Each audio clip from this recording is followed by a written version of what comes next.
Buenos días, mi nombre es Andrés Apolinar García, yo soy residente tercer año de neurocirugía y hoy vamos a hablar de enfermedad de Cushing. Vamos a iniciar con una definición acerca de qué es el síndrome de Cushing.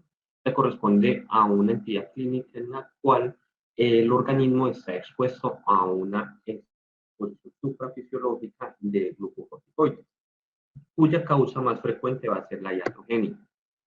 En su etiología, entonces vamos a tener que el síndrome de Cushing puede ser exógeno o endógeno. De las causas exógenas, básicamente va a ser la iatrogenia, que va a ser la causa más común, más frecuente de Cushing, y ya en la parte endógena podemos dividirlo en dos grandes ramas. Uno que va a ser los pacientes con ACTH dependiente, en el cual vamos a tener la enfermedad de Cushing, que corresponde al 65 al 70% de los casos de ACTH dependiente y va a ser su causa los adenomas. En el otro vamos a tener el Cushing ectópico, que corresponde al 15% de los casos de ACTH dependiente y podemos encontrar tumores extrahipoficiarios o carcinoma bronquial. De los endógenos y ACTH independientes, ya nos vamos a ir hacia la parte suprarrenal y es aquí donde encontramos tumores de la suprarrenal, que pueden ser adenomas suprarrenales o carcinomas suprarrenales, o también, y pues tener en cuenta que esa es la causa más frecuente en el caso de Cushing de niños.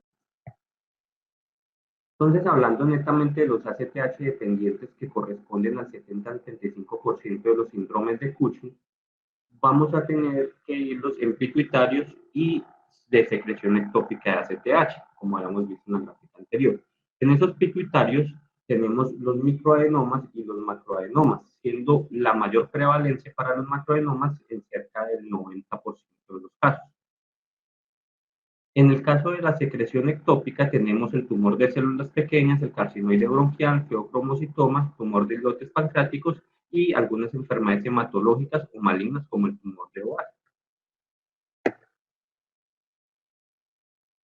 En los ACTH independientes que corresponderían al 25 al 30% de los casos de síndrome de Cushing, ya tenemos toda la parte adrenal que habíamos visto anteriormente en la otra gráfica de tumores adrenales, hiperplasias adrenales, complejo de carne o alteración de receptores adrenales.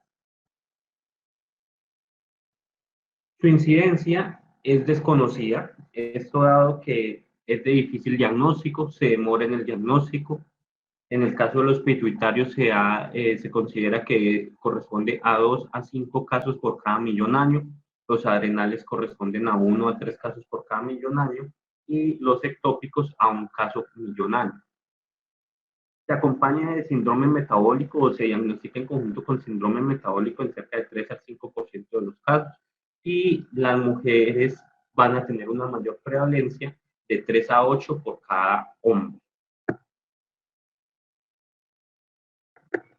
En su clínica tenemos la clínica típica que ya conocemos de la enfermedad de Cushing, que va a ser la cara de luna, la joroba, la hipertrofia cardíaca, obesidad, estrellas abdominales, amenorrea, ¿no es cierto?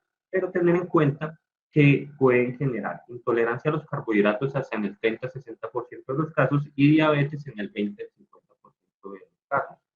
Podemos tener trastornos hematológicos como son la anemia, leucocitosis, eosinofrenia, hipercoagulabilidad o trastornos cardiovasculares que precisamente son los que van a impactar en la mortalidad de estos pacientes y en los cuales tenemos insulinoresistencia, diabetes, hipertensión, dislipidemia, hipertrofia cardíaca. En la parte del sistema nervioso y podemos tener déficit cognitivo, alteraciones del sueño, memoria, depresión, que puede ser hasta en la mitad de los casos, psicosis, irritabilidad, entre otros, y en los endocrinos va a ser más asociado, pues, obviamente, por esa producción de corticoides, la parte del hipogonadismo hipogonadotrófico, la alteración del ciclo, disminución de la libido, disfunción sexual, y en la parte ocular, glaucoma, cataratas subcapsulares posteriores. Esto nos lleva a tener unos signos que son de baja especificidad y unos signos que son de alta especificidad. En los signos que son de baja especificidad tenemos signos que pueden desarrollar cualquier persona normalmente y no vamos a pensar en un síndrome de Cushing como hace la obesidad facio-troncular, la hipertensión arterial, la osteoporosis o la diabetes. Pero hay algunos signos de alta especificidad como hace la atrofia cutánea y el relleno del hueso supraclavicular, que no son muy distintos hacia enfermedades. Así podemos configurar dos cuadros clínicos que pueden llevarnos a hipercortisolismo. Por un lado tenemos el síndrome de Cushing iatrogénico, en el cual usted le está administrando a ese paciente eh, ese corticoide y lo lleva a un hipercortisolismo o un pseudo Cushing. ¿Qué es lo importante de esto? Que estas dos entidades pueden semejar un síndrome de Cushing endógeno y pueden llevar alteraciones en el laboratorio que si usted trata la enfermedad base o suspende los corticoides del paciente o disminuye su dosis, puede llevar a que desaparezca ese síndrome de Cushing. Causas de pseudo-Cushing tenemos muchas: alcoholismo, obesidad, depresión, anorexia, enfermedad crítica, estrés, y eso básicamente se da por una hiperactividad del eje hipotálamo hipófisis adrenal que genera más producción de corticoides y pues esa mayor producción de corticoides nos va a llevar finalmente a un hipercortisolismo y configurar un síndrome de Cushing en este caso. Y lo otro que podemos tener es la gestación y los anticonceptivos que aumentan la proteína transportadora de corticoide y ese aumento de esa proteína va a llevar también a un hipercortisolismo. Entonces, vamos con estas bases ya a meternos en lo que es cómo se hace el diagnóstico del síndrome de Cushing y de la enfermedad de Cushing, que son, si bien en la enfermedad de Cushing, como ya vimos, está metida dentro del síndrome, no es lo mismo, no son equiparables decir enfermedad y síndrome de Cushing. Entonces, lo primero que vamos a hacer es descartar en qué pacientes debemos considerar que tenemos un síndrome de Cushing. Pacientes obesos, pacientes con síndrome metabólico, pacientes con síndrome ovario poliquístico, cambios neuropsiquiátricos recientes, osteoporosis o un incidentaloma adrenal. Una vez usted tiene esa sospecha, entonces va a comenzar a hacer su abordaje diagnóstico. ¿Cómo? Primero, diagnosticando y detectando que el paciente tenga un hipercortisolismo. Luego de eso, usted va a descartar que el paciente tenga un pseudo Cushing y ya finalmente usted va a hacer un diagnóstico etiológico. Entonces, ¿cómo va usted a diagnosticarle a su paciente que tiene un hipercortisolismo? Tiene usted 4 pruebas que pueden ser el cortisol libre en orina 24 horas, el test de Nugen, el test del Lidl con 2 miligramos de Dexa y el ritmo circadiano del cortisol. Para usted poder hacer el diagnóstico requiere la combinación de 2 o más pruebas de estos positivos. En el caso del cortisol libre en orina, esto lo que va a reflejar es qué tanto cortisol se está secretando y tiene un valor normal que está entre 80 y 120 microgramos en 24 horas. Esto nos da una especificidad del 98% con una sensibilidad del 95% y falsos positivos del 3.3, falsos negativos del 5.6, por lo cual se recomienda realizar 2 a 3 muestras, ya que hasta el 11% de los pacientes pueden tener un cortisol libre en orina normal en una de cada 4 recolecciones. El otro test que tenemos para diagnosticar el hipercortisolismo va a ser el test de Nugen, en el cual vamos a administrar 1 miligramo de dexametasona. Y la importancia de este va a ser en este eje hipotálamo hipófisis adrenal, en el cual, luego de la producción de un corticoide o tras la administración de un corticoide, vamos a favorecer el feedback negativo. Esto quiere decir que favorecer ese feedback negativo va a llevarnos a que el hipotálamo y la hipófisis no produzcan ni el hipotálamo CDH, la hipófisis ACTH, y por lo tanto vamos a tener una caída del cortisol. Esto en un paciente normal. Ya que en un paciente normal, tras hacer el test de Nugen y usted administrarle 1 miligramo de dexametasona, va a tener un cortisol que debe ser menor a 1.8. Si lo tiene mayor a esto, entonces usted va a considerar un síndrome de Cushing. Ese tiene una sensibilidad y especificidad que cuanto más bajo sea el valor de corte que usted tome, va a ser mayor la sensibilidad, pero menor especificidad. Y los falsos positivos van a ser por pseudo-Cushing, que ya vimos cuáles son las causas de pseudo-Cushing, y falsos negativos por síndrome de Cushing cíclico. Quiere decir, esos pacientes que hacen por oportunidades la elevación del cortisol, vuelven a niveles normales y así se la pasan durante lo largo del día. El test de Lyon de 2 miligramos, entonces consiste en administrar 0.5 miligramos de dexametasona cada 6 horas por 48 horas. Y luego se le mide el cortisol basal a las 6 horas de la última ingesta. El sistema es el mismo, es un feedback negativo de nuevo, se administra la dexametasona, eso impacta en el feedback negativo y hace que se produzca menos cortisol. El valor de corte es el mismo, 1.8 microgramos decilitro, con una sensibilidad del 98%, una especificidad del 97% al 100%. La pérdida del ritmo circadiano va a consistir en, usted puede tener puede hacer 3 exámenes para valorar el ritmo circadiano. Entonces puede ser cortisol libre en orina, que lo puede hacer a las 22 o a las 23 horas, cortisol plasmático, que se realiza a las 23 horas, o cortisol salival, que usted lo realiza también a las 23 horas. ¿Cuál es la idea de ese ritmo circadiano? Lo que pasa es que cuando uno está a las 8 de la mañana, el cortisol toma un pico y ese pico de cortisol va bajando a lo largo del día, como vemos, hasta las 24 horas, que ya tiene un valor incluso menor, más o menos cercano a 50. Eso es en un paciente normal. En los pacientes que tienen un síndrome, una enfermedad de Cushing o que tienen un síndrome de ACTH ectópico, vemos que ese valor de cortisol nunca logra nunca logra bajar, siempre se mantiene más o menos por encima de lo que está. Entonces, si usted va a hacer un cortisol libre en orina a las 22 a 23 horas, su valor normal va a ser menor de 30 nanogramos miligramos de creatinina. Usted tiene que tener en cuenta que debe hacer un ayuno previo de 3 horas, debe vaciar la vejiga a las 22 horas y recolectar el volumen total de orina a las 23. En el, en el caso de que usted quiera hacer el ritmo circadiano en cortisol plasmático de 23 horas, entonces lo debe realizar con el paciente previamente internado 48 horas, esto dado motivos de estrés que pueden llevar a que se le dé el cortisol. Y debe tener un valor de corte que es superior a 7.5 microgramos de cilitro. Con esto tiene una especificidad del 96% para diagnosticar síndrome de Cushing. Y ya el último, de los casos de pérdida del ritmo circadiano, va a ser el cortisol en salida 23 horas, en el cual usted toma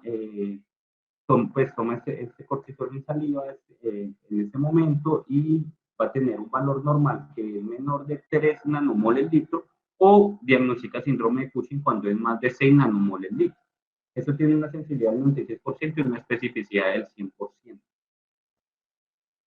Esto es a grandes rasgos lo que muestra la última guía que encontré acerca de síndrome y enfermedad de Cushing, en el cual vemos que tenemos los tres temas importantes que ellos consideran para el diagnóstico del hipercortisolismo, que hace 1 miligramo de dexametasona, cortisol en orina 24 horas y cortisol en saliva. De todos estos, el que muestra una mejor rentabilidad o una mejor sensibilidad y especificidad va a ser a la administración de 1 miligramo de dexametasona. Entonces, lo que ellos recomiendan va a ser que usted inicie para poder diagnosticar pues, el cortisolismo con el, el cortisol libre en orina, el cortisol en orina 24 horas o con el cortisol en saliva. Si no es posible, entonces usted debe considerar hacer el de dexametasona. Para usted poder confirmar, entonces debe usar alguno de los siguientes test. Entonces, de nuevo, nos colocan cortisol en orina 24 horas, el cortisol en saliva y el de dexametasona. Entonces, siempre nos están diciendo, comienza con alguna de estas dos pruebas y la complementa con otra, idealmente distinta. Pero Podemos tener un hipercortisolismo y que nuestro paciente tenga un pseudo-Cushing. Entonces, este es el segundo paso que tenemos que tener en el abordaje diagnóstico de nuestro paciente. ¿Cuándo es un pseudo-Cushing? Entonces, necesitamos hacer un test de dexametasona CDH, un test de desmopresina o un test de cortisol sérico de medianoche. Para el test de dexametasona CDH, entonces usted le va a dar una tableta de dexametasona de 0.5 miligramos cada 6 horas al paciente. Eso quiere decir, se las da a las 12 de la noche, a las 7 de la noche, a las 12 de la mañana, a las 7 de la mañana, hasta completar 8 tomas, ¿ya? 2 días. Entonces, 2 horas después de la última dosis de dexametasona, o sea, a las 8 de la mañana, usted le va a dar 100 microgramos de CRH y va a extraer la sangre para tomar cortisol antes y 15 minutos después de la administración de CRH. Con esto se ha mostrado una sensibilidad y especificidad del 100%, pero tener en cuenta que tenemos un falso negativo que va a ser el de la anorexia. Entonces aquí tenemos en qué consistiría esto. Básicamente volvemos a nuestro feedback negativo, ¿no es cierto? Lo que pasa es que los pacientes que están sometidos a un hipercortisolismo crónico, o sea, quiere decir los pacientes que tienen un pseudo-Cushing, ellos tienen una disminución en la respuesta de la CTH y la CDH.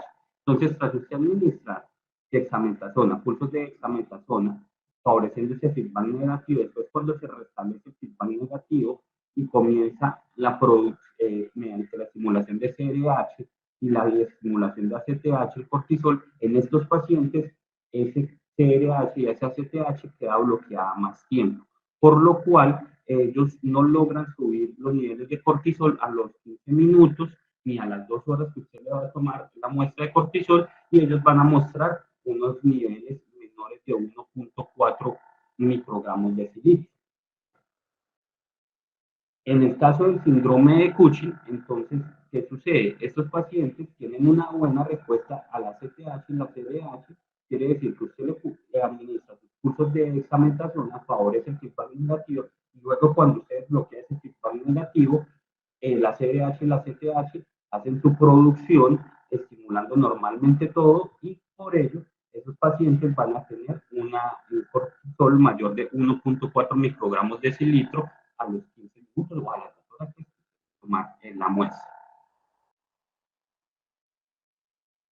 La otra prueba que tenemos entonces va a ser la desmopresina. En esta tenemos que los pacientes con enfermedad de Cushing responden en el 80 al 90% de los casos con la desmopresina con una liberación mayor de ACTH, por lo cual ellos van a hacer una respuesta positiva a la desmopresina, llevando a valores mayores a 6 picomoles litro.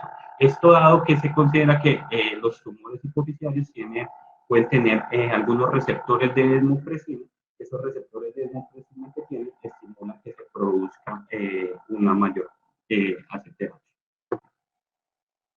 Y tenemos el cortisol sérico a la medianoche, que básicamente volvemos a la gráfica de cómo es el ciclo circadiano, y básicamente en lo que consiste es que cuando usted tiene un cortisol sérico superior a 7.5 a medianoche, eso le ayuda a distinguir entre síndrome de Cushing y el pseudo-Cushing.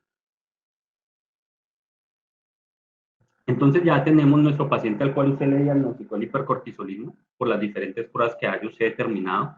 Ya usted le descartó que ese hipercortisolismo no sea secundario, un pseudo-Cushing, y ahora vamos a ver cómo hacer el diagnóstico etiológico. Entonces necesitamos saber de primeras si esto que ante lo que estamos es un ACTH dependiente o un ACTH independiente. O sea, y ya con eso, una vez tengamos si es ACTH dependiente, entonces vamos a ver si es hipofisiario o si su producción es ectópica. Entonces, para poder hacer el diagnóstico etiológico tenemos 4 posibles estrategias. Determinar el ACTH basal, las pruebas funcionales con inhibición de dexametasona de 8 miligramos, el cateterismo de senos petrosos inferiores y las imágenes. Entonces vamos a partir con la determinación basal de ACTH. La ACTH independiente que es menor de 10 picogramos mililitro, o ACTH dependiente cuando es mayor a 20 picogramos mililitro. Puede que se superpongan en cierto punto, por eso es que existe una zona gris que va a ser entre los 10 y los 20, en los cuales usted puede tener independiente o dependiente, y eso, por eso es que no se puede usar esta prueba como único marcador en algunos casos. Entonces, lo que usted puede optar es por hacer una prueba de infusión con dexametasona 8 miligramos, en la cual va a administrar cortisol basal 8 horas el día 0, dexametasona 8 miligramos a las 23 horas el día 0, y va a medir el cortisol basal a las 8 horas el día 1. Si no inhibe, usted está ante un ectópico o adrenal, y si inhibe, que es en más del 50 al 80%, usted está ante una enfermedad de Cushing. Aún con enfermedad de Cushing, puede que no suprima cuando hay trastornos de la absorción de la dexametasona, incrementa el clearance metabólico o falta de cumplimiento en la toma de la medicación. Si usted todavía sigue con su sospecha de que el paciente tiene un síndrome de Cushing, usted puede optar por un cateterismo de senos petrosos.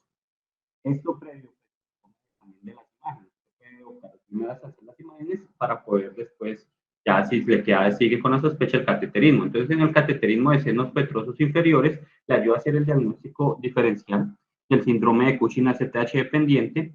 Ayuda cuando la imagen que usted tomó de resonancia, ya sea de hipófisis o adrenal, si usted consideró que era una producción adrenal o ectópico, es dudosa, pequeña o no evidente, y se basa en que hay un drenaje anterohipoficiario homolateral en cada seno petroso inferior.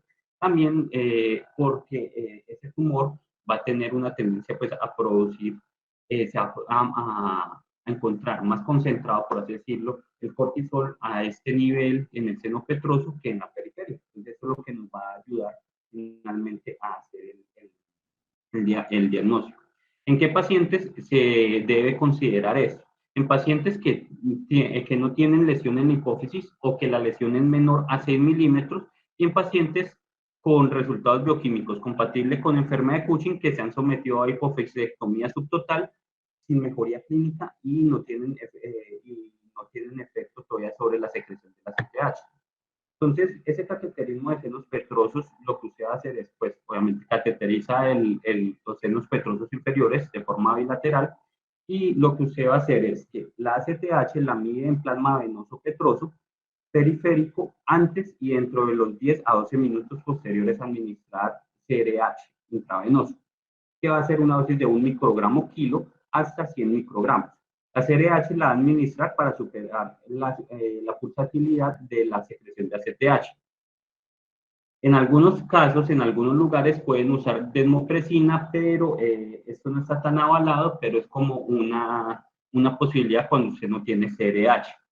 Entonces, la idea de esto es que usted lo va a interpretar que si usted puede saber si esta es la fuente de la hipofisiaria de ACTH, o también le ayuda a localizar de qué lado está el tumor. Entonces, en cuanto a la fuente hipofisiaria de ACTH, usted va a tomar como gradiente el 2, que si está 2 veces mayor la producción de corticotropina a nivel del seno petroso inferior versus lo que está en la periferia, tras antes de haber administrado la CRH, usted considera como diagnóstico que el paciente tiene un tumor hipofisiario. Si usted le administró la CRH, necesita que ese diferencial entre la producción del seno petroso y la periferia sea mayor o igual a 3 para poder considerar que el paciente tiene un tumor hipofisiario. Ahora, lo otro es la localización. Entonces, usted puede también considerar que si hay un gradiente entre el seno petroso izquierdo y el seno petroso derecho mayor o igual a 1.4, entonces usted está ahí ante una lateralización del tumor, entonces se puede considerar que el tumor está hacia uno de los lados, hasta que haya salido mayor a 1.4. Esa diferencia. Y tenemos las imágenes, que tenemos la resonancia hipoficiaria con o sin gadolinio, que nos ayuda para diagnosticar el tumor hipoficiario con una sensibilidad del 50 al 60%. Tenemos la tomografía de tórax, que nos ayudan a descartar lesiones, que si las hacemos con cortes finos, pueden descartar lesiones hasta de 3 milímetros. La incidencia de incidentalomas que podemos encontrar hipoficiarios se encuentran en el 10%, la mayoría son menores a 5 milímetros. Por eso hay la relevancia de que los pacientes con lesiones menores a 6 milímetros deben ser llevados idealmente a un cateterismo de senos petrosos, porque puede considerarse como un incidentaloma o un tumor que no está haciendo ningún daño, y usted considera que esa es la causa de la enfermedad de Cushing del paciente y no lo es. El Octroscan, que es con Octrotide, un marcador para pues también indicar el tumor ACTH. Eso es en pacientes que tienen tumores que son con receptores de somatostatina. Ya con esto entonces podemos entender mejor esta gráfica, en la cual tenemos un paciente que tiene una sospecha clínica de síndrome de Cushing, que puede estar tomando glucocorticoides exógenos. Esa es su primera pregunta. ¿Usted está tomando, no está tomando, le está inyectando, está inhalando, está con glucocorticoides tópicos? Si es así, entonces pues ya sabemos que paramos el abordaje diagnóstico y ya sabemos que estamos ante un evento iatrogénico. Si el paciente no está recibiendo nada de esto, entonces usted debe considerar qué tanta posibilidad clínica tiene el paciente de un síndrome de Cushing. Si la probabilidad del paciente es baja, entonces usted va a comenzar con un solo screen. Entonces, usted puede hacer el test de saliva a medianoche, puede hacer el cortisol en orina 24 horas, o puede hacer la administración de 1 miligramo de dexametasona. Que esto le puede salir normal. Si le sale normal, usted descarta el síndrome de Cushing, y si le sale anormal, repite 1 a 2 screen y ya excluye que no tenga un pseudo Cushing.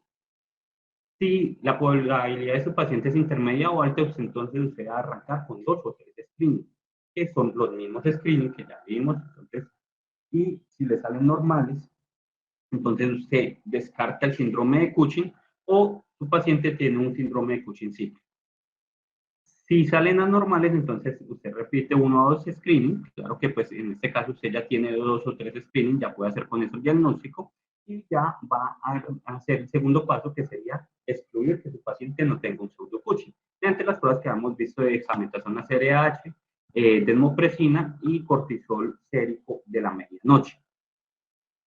Si esto es normal, entonces usted descarta el síndrome de Cushing, o su paciente tiene un síndrome de Cushing cíclico. Si es anormal, entonces usted considera el diagnóstico de síndrome de Cushing, y si hay discrepancia entre estos, entonces tiene que reevaluarlo, repetir los tests y mirar qué es lo que está haciendo con este paciente. Una vez esto, entonces si usted lo consideró hacia síndrome de Cushing con este abordaje que le hizo, entonces usted medir ACTH con la finalidad de saber hacia dónde está la lesión que está produciendo ese cortisol. Si la medida de CTH es baja, o sea, menor a 10, usted está en una CTH independiente. Eso quiere decir que usted tiene que buscar hacia la glándula adrenal, ya sea por TAC o resonancia. Si sale normal, o sea, 10 a 20 o mayor a 20, entonces usted debe considerarlo una CTH dependiente y hacer una resonancia de la hipófisis. Con esa resonancia de la hipófisis, entonces usted puede tener un adenoma que sea mayor a 10 milímetros. Ya con eso usted hace el diagnóstico de enfermedad de Cushing y ya el tratamiento según las características de la imagen y demás. Si sale entre 6 y 9, entonces esa es una zona gris, que algunos autores lo han votado hacia, considera ser un cateterismo de senos petrosos. Si sale menor a 6, siempre considera, siempre el cateterismo. Entonces, entre 6 y 9 o menor a 6, usted debe considerar que tiene un síndrome de Cushing ectópico o una enfermedad de Cushing. Si usted está considerando eso, entonces lo inicial que usted debe considerar es hacer un cateterismo de senos petrosos. Con ese cateterismo de senos petrosos, entonces usted va a ver si hay un gradiente que que hay un gradiente presente, que habíamos dicho mayor a 3, en el caso de que usted le haya administrado la CRH, o mayor a 2, en el caso de que usted no le haya administrado la CRH, usted diagnostica enfermedad de Cushing. Si no hay un gradiente, entonces usted está ante un síndrome de Cushing ectópico. Entonces ahí ya tiene que volver a hacer imágenes, buscar por dónde está esa producción ectópica. Otra de las posibilidades cuando uno tiene el cateterismo de senos petrosos es entonces hacer CRH, hacer test de dexametasona y un TAC de todo el cuerpo. Pues. Entonces en ese usted puede tener una CRH negativa, una test de dexametasona negativo y un TAC positivo, usted está ante un síndrome de Cushing ectópico. Si le sale la CRH positiva, la dexametasona, la desmopresina positiva y la TAC negativa, entonces usted tiene que considerar enfermedad.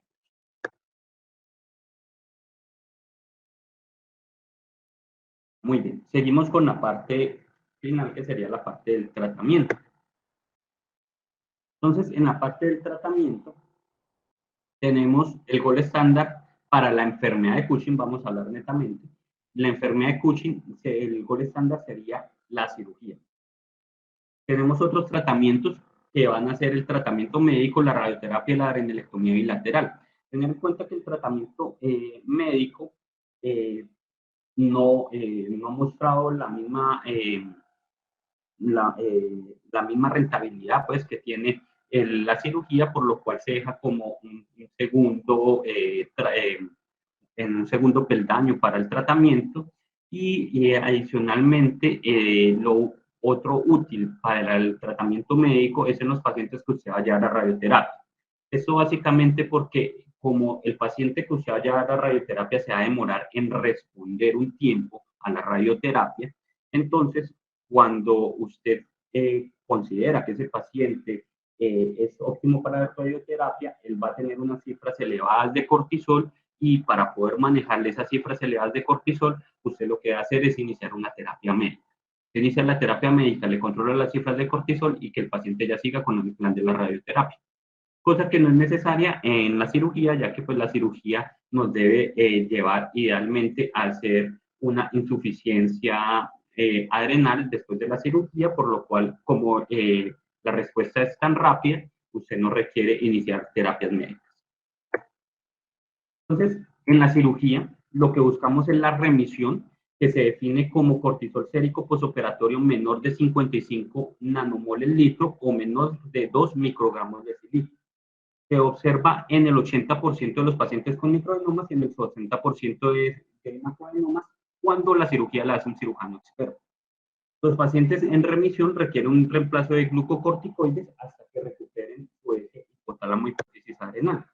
Entonces existen unos predictores para remisión de síndrome en cirugía transestenoidal, perdón, y este es un artículo del 2020 en el cual se miran los resultados de cirugía para enfermedad de Cushing y encontraron los siguientes resultados. En todos los estudios, al valorar todos los estudios, entonces se dieron cuenta que si usted lleva a su paciente a una primera resección, la posibilidad de que usted logre una remisión de la enfermedad va a ser del 80%. Pero si ya es una revisión, va a ser del 58%. Entonces aquí vemos que los pacientes idealmente en la primera cirugía es la más importante para ellos, para poder obtener una remisión. Aquí pues esta es la tabla netamente de remisión. En el caso de que sea una primera cirugía, ¿qué factores tenemos que nos ayuden a hacer una buena remisión? Entonces, los pacientes que tienen un microadenoma, los pacientes en los cuales se identifica el tumor en la resonancia, en el cual usted tuvo una confirmación histopatológica después de que hizo la resección, el patólogo le dijo, esto evidentemente es una enfermedad de Cushing. En los pacientes que no tienen penetración a los senos petrosos y los pacientes en los cuales existe un AIR posoperatorio que sea menor a 2 microgramos de cilindro. Esos son los pacientes que le van a responder a usted de forma favorable teniendo una remisión después de una cirugía transestenoidal, de una primera cirugía. Cuando usted ya llevó al paciente a revisión, entonces, o sea, ya usted la segunda cirugía, segunda en la tercera cirugía del paciente, ya. Microadenoma o macroadenoma no es relevante, que usted lo identifique o no lo identifique en la resonancia tampoco es tan relevante, la confirmación del patólogo tampoco es relevante. Lo relevante aquí va a ser el NAIR posoperatorio que sea menor a 2 microgramos de cilitro y la recurrencia. ¿Qué factores entonces tenemos también que nos ayudan para la parte de recurrencia después de una cirugía transexural en la enfermedad de Cushing? Entonces, para todos los estudios, también lo que se dio positivo es que tienen menor recurrencia los pacientes que se llevan a una primera cirugía. En caso de que sea la primera cirugía del paciente, lo más importante va a ser que sea un microadenoma. Y lo otro es que en este caso, postoperatorio, lograr una IR menor a 2 microgramos de cilitro. Eso es como lo más relevante en estos pacientes. ¿Qué complicaciones podemos tener tras la cirugía? Hipopituitarismo de nueva aparición, que se ve en cerca del 10% de los pacientes, y diabetes insípida, fístula del líquido cefalorraquídeo, trombosis venosa, que se observa en menos del 5% de los pacientes, o una mortalidad perioperatoria que puede ser menor del 1%. La recurrencia posquirúrgica, que es la reaparición de características clínicas y bioquímicas del hipercortisolismo después de la remisión, se considera cuando el cortisol es bajo o indetectable en el posoperatorio inmediato, es un criterio de remisión, pero no necesariamente quiere decir que no va a recurrir. Y la tasa de recurrencia se encuentra en el 5 al 35%, y la mitad van a aparecer en los primeros 5 años y la otra mitad después de 10 años.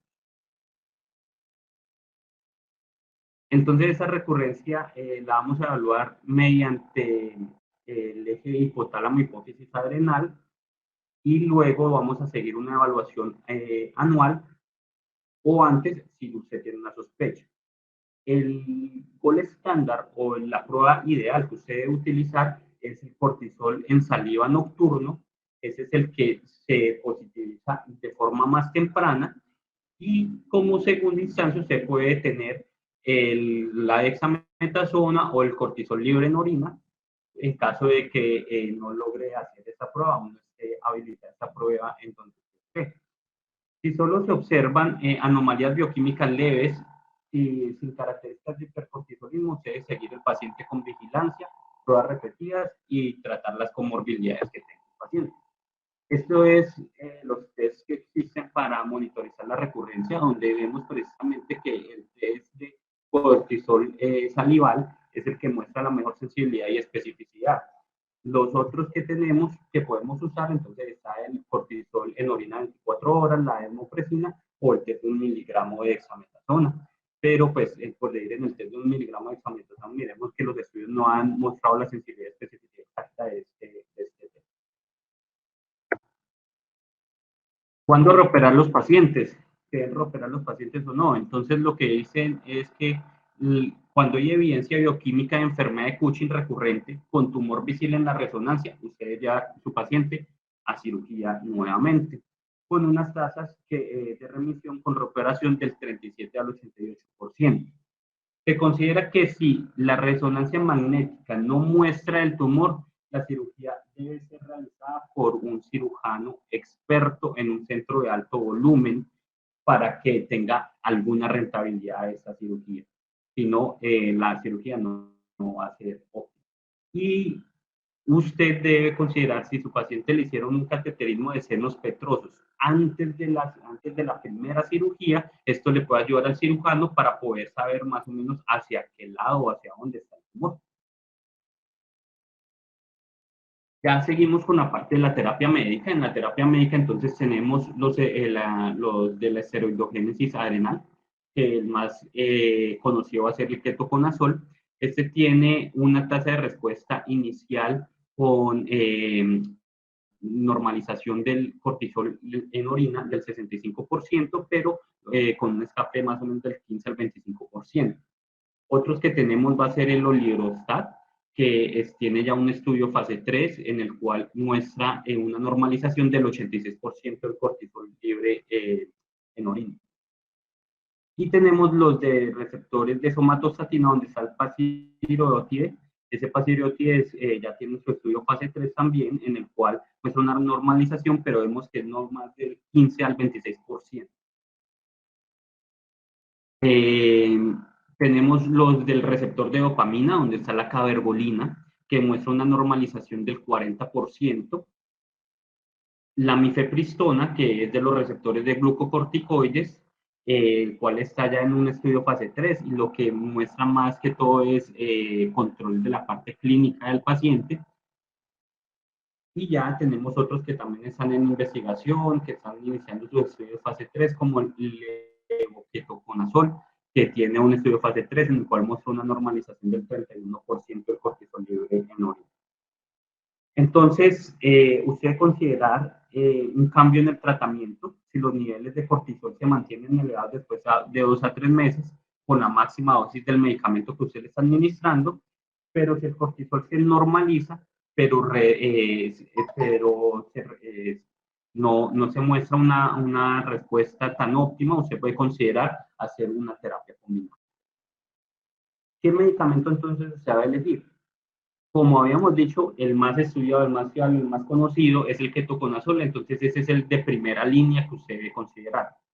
Este se debe considerar también en enfermedad leve y sin tumor visible en la resonancia, como ahí mencioné antes, el ketoconazol. Otros a considerar va a ser el polidrostat y la metirapona.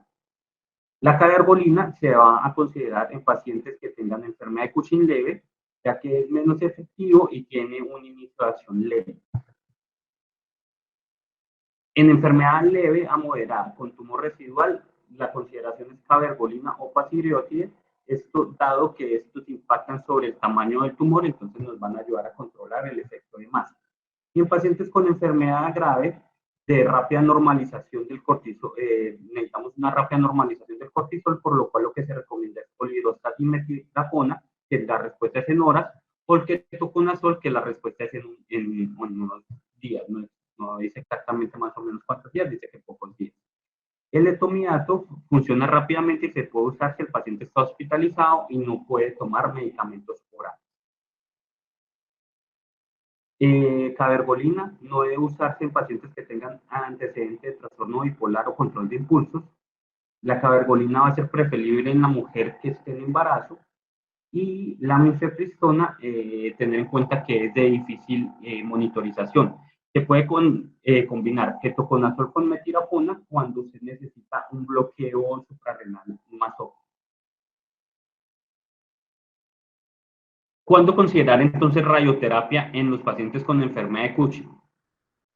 Sirve como uso ayudante en persistencia o recurrencia posquirúrgica o tumor de crecimiento agresivo y en pacientes con alto riesgo quirúrgico o que no desean la cirugía.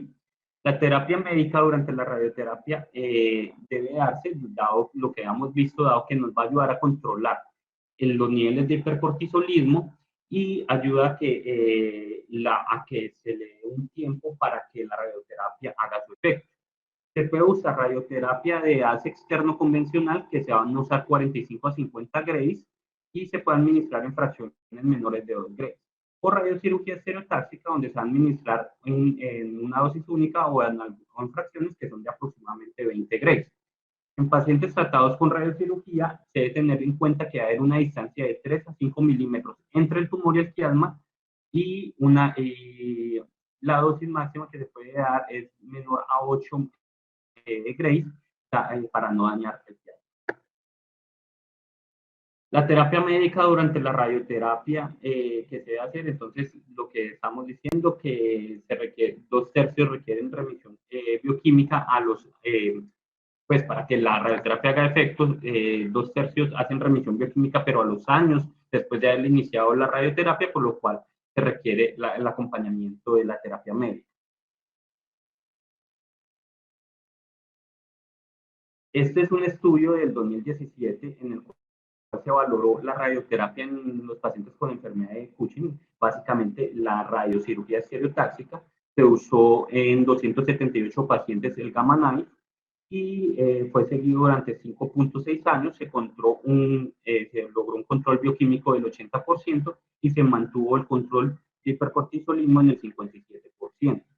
Este es otro estudio del 2008, también de radiocirugía estereotáxica, en 38 pacientes con enfermedad de Cushing, 5 con síndrome de Nelson. Esto fue entre 1992 y el 2005.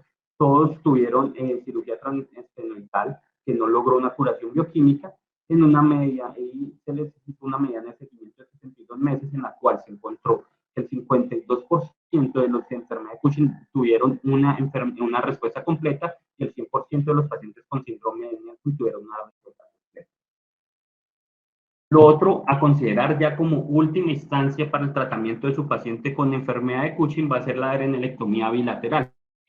Este nos va a dar un control inmediato pues, del exceso de cortisol, pero pues vamos a someter al paciente a una insuficiencia adrenal de por vida y un requerimiento de corticoides de por vida. Tiene una tasa de complicaciones que es relevante, del 10 al 18%, y una mortalidad que es menor al 1%. Logra una mejoría del índice de masa corporal, de la diabetes, de la hipertensión y de la debilidad muscular en más del 80%, y la progresión del tumor, pero lo que no gusta también de hacer esta adrenalectomía es que no logra un control tumoral hipofisiario, y al no lograr ese control, entonces podemos tener progresión del tumor en hasta el 25-40% de los pacientes después de 5 a 10 años. Entonces, ese es el abordaje que vamos a hacer de la parte del tratamiento de nuestro paciente con enfermedad de Cushing. Básicamente, vamos a mirar si nuestro paciente debe ser seleccionado hacia una terapia médica prequirúrgica. Vamos a llevar a nuestro paciente a cirugía y podemos tener remisión. Si nuestro paciente tiene remisión de la enfermedad después de la cirugía, entonces se va a monitorizar la recurrencia con el cortisol en saliva. O puede optar, aunque no tiene la misma sensibilidad y especificidad, y va a hacer un diagnóstico más tardío, un miligramo de dexametasona del cortisol en orina 24 horas. Y con eso se va a catalogar su paciente si tuvo una recurrencia o no. Si su paciente tiene, usted lo llevó a cirugía pituitaria y tiene una persistencia de la enfermedad o una recurrencia de la enfermedad, entonces usted debe considerar a su paciente. Para reoperarlo es lo ideal. También usted analiza las imágenes, es óptimo para una nueva cirugía a su paciente o no. En el caso de que usted lo vuelva a reoperar, entonces vamos a volver al mismo esquema de saber si es una remisión o una persistencia de la enfermedad, y monitorizar el paciente a ver si hace una recurrencia. Usted puede acompañar esa reoperación con terapia médica, o usted puede optar desde la recurrencia y la persistencia por una terapia médica o por una radioterapia más terapia médica. Ten en cuenta que siempre radioterapia más terapia médica deben estar acompañadas para el control del hipercortisolismo. Ya una vez usted llevó a su paciente a terapia médica, entonces en la terapia médica usted va a tener que logró un control de la enfermedad o la producción de cortisol, monitorizando el cortisol y la progresión del tumor. Puede tener una respuesta parcial, y en caso de que usted tenga una respuesta parcial, entonces usted puede añadir otro medicamento, o sea, hacer una terapia combinada y lograr un control o no controlarlo. Si usted no logra controlar al paciente con la terapia médica, entonces debe considerar la adrenalectomía bilateral. En caso de que usted haya llevado al paciente a radioterapia, y pues obviamente junto con la terapia médica para control del hipercortisolismo, entonces usted puede tener un control de la enfermedad o no controlar la enfermedad. Si usted no logra controlar la enfermedad, debe considerarlo a una adrenalectomía bilateral. Bien, eso era lo que traía para hoy. Muchas gracias. Gracias, Daniel. Perdón, Andrés, es un tema muy complejo. Yo creo que aquí el neurocirujano es un eslabón técnico. Aquí yo creo que nosotros somos tecnólogos de la cirugía, porque el diagnóstico es dificilísimo. La enfermedad es muy rara. El seguimiento posoperatorio para ver si hay remisión es igual de complejo. Entonces yo creo que nuestro papel se limita a ser unos cirujanos, como te digo, tecnólogos, que el que el endocrinólogo nos diga dónde está el tumor y cómo proceder. Yo tengo una pregunta. Yo hace rato que no opero enfermedades de Cushing, pero había un caso complejo y era cuando el adenoma era muy pequeñito. Entonces uno hacía unas incisiones en la hipófisis y sacaba como al azar pedazos de hipófisis. No sé si esto se está usando todavía, Daniel, y quiero oír tu experiencia. Daniel, ¿cuántos tumores de hipófisis productores de Cushing puede operar un neurocirujano en su vida? Hola, profesor. No sé, no sé cuántos puedo operar en la vida, pero yo creo que con las detecciones más tempranas y todas las cosas, pues en los grupos de referencia, hablemos claro que yo creo que para allá vamos. En el mundo, en el mundo del Cushing y los adenomas productores que se benefician de cirugía, los resultados son mucho mejores en algo que llaman grupos de excelencia, o sea, grupos específicos para hipófisis. Totalmente de acuerdo, eh, profesor. Yo creo que la mayoría de la participación de un neurocirujano en esto es muy técnica. Es primero saber si es capaz de sacarlo todo o no y de decir si lo va a sacar todo, sacarlo bien, porque en realidad de eso depende el entrenamiento pues, de este tipo de patología. Es cierto que es una enfermedad que es compleja de diagnosticar y es compleja de seguir, y que eso tiene que tener un endocrinólogo, y ojalá un endocrinólogo que esté dedicado a esto. Pero nosotros, aparte de eso, sí tenemos que estar enterados, al menos en la periferia, para poder articularnos con ellos de los trastornos endocrinos que presentan tempranamente los pacientes después de la cirugía, para poder avisar al intensivista, para poder atender las urgencias, para pedirle los exámenes posquirúrgicos, porque pues hablemos claro y hablemos pues, en el contexto nuestro. Uno sale de cirugía a las 7 de la noche y puede que haya manipulado mucho la hipófisis. Y si usted no le dice al endocrino que le va a pedir el sodio, por favor, a las 7 de la mañana, porque usted piensa que el paciente va a hacer una diabetes insípida o cualquier cosa de esas, por ejemplo, los calofaringiomas y las otras cosas pues, de hipófisis, no solamente en Cushing, esos pacientes se pueden complicar relativamente rápido. Entonces, aparte de la técnica, al menos las cosas que pasan tempranamente en cirugía hasta que el endocrinólogo lo evalúe en las siguientes 24 horas, usted tiene que estar muy consciente de esas complicaciones. Yo creo, profe, que la mayoría de los centros de referencia, y lo digo es porque aquí, por ejemplo, estamos cogiendo cierta frecuencia, uno hace un Cushing cada, si le va, si llegan muchos, llega uno cada mes, pues generalmente uno cada 2 meses, puede hacer 5 o 6 al año.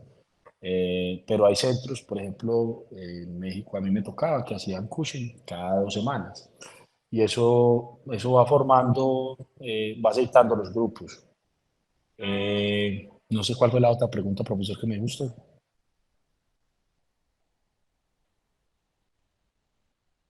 Aló, Ya me la profesor contestaste, Nacho. ¿no? Que cuántos Cushing al año y que sí, Bueno, pues, y lo de cuando es un tumor pequeñito que hacíamos incisiones en la profesor, hipófisis. la técnica todavía se utiliza, es decir, uno espera, pues uno como cirujano lo que más desea es que ojalá el tumor tenga una superficie pial, ¿sí o no? O sea, que ese tumor esté cerquita a la superficie, ojalá anterior y ojalá inferior. O sea, que uno abra la silla y que el tumor sea fácilmente diferenciable, que usted solamente introduzca su disector y lo saque en bolita. Y uno lo ve, yo se los muestro a los muchachos en los tumores productores pequeños, los micros, uno ve una diferenciación muy clara entre la hipófisis normal y la que no. Pero también es cierto que hay tumores, como pues que nos pasan tallo, nos pasan muchas cosas que usted, para poder llegar al tumor, tiene que pasar por tejido sano. Entonces uno la mayoría de veces tiene que, o sea, se ubica en la hipófisis y abre el tejido sano y llega.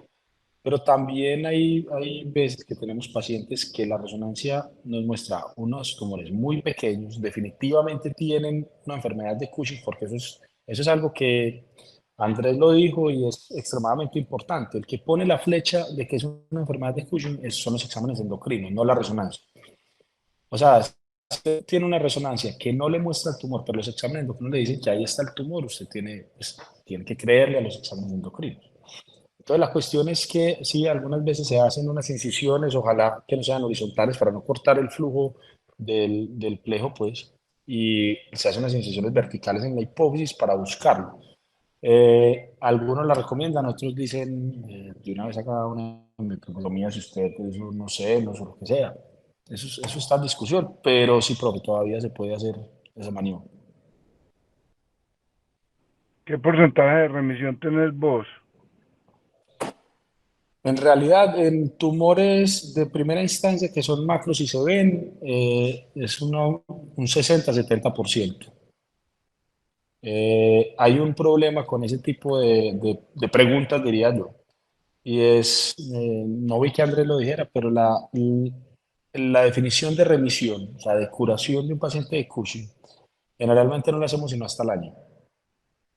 Entonces, hay muchos de los pacientes que operamos, que uno los ve, eso siempre pasa con el ego de uno como neurocirujano, que uno dice, no, yo curo muchos pacientes y a los 3 años vuelven. Le llegan a uno de otros cirujanos o probablemente de uno le llegan a otros cirujanos. Entonces uno a unas cifras un poquito más infladas de lo que cree.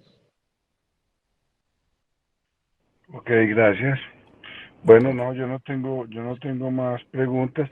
Daniel, vos te sabes todas esas pruebas y todo eso, o cada que te llega un paciente de esos tenés que revisar, o confías plenamente en el endocrinólogo. No, profe, vea, yo hago un seminario con los estudiantes, uno sí debe saberse el algoritmo diagnóstico, el número, y eso es una recomendación que a uno le dan los endocrinólogos. Primero, usted tiene que conseguir un buen laboratorio. Segundo, se guía con los valores de referencia. Los laboratorios para eso son de referencia, uno no se lo aprende.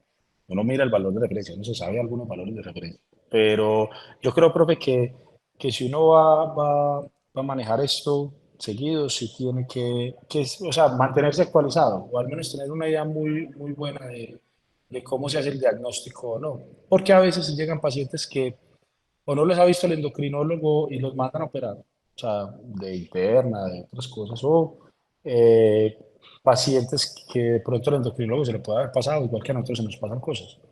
Entonces, uno al menos la revisión cruzada, o sea, que uno diga, esto está muy raro, y el endocrinólogo diga, ¿por qué lo va a operar y está muy raro? Me parece que es una seguridad para el paciente. Sin embargo, pues cuando uno ya tiene un grupo muy aceitado, pues que los se conocen entre sí, uno llama y ya. Ok, gracias. No tengo más preguntas. Andrés, muchas gracias. André, muchísimas gracias, hombre. Ok, muchas gracias. Chao. Bueno, hasta Hasta luego. luego. Chao.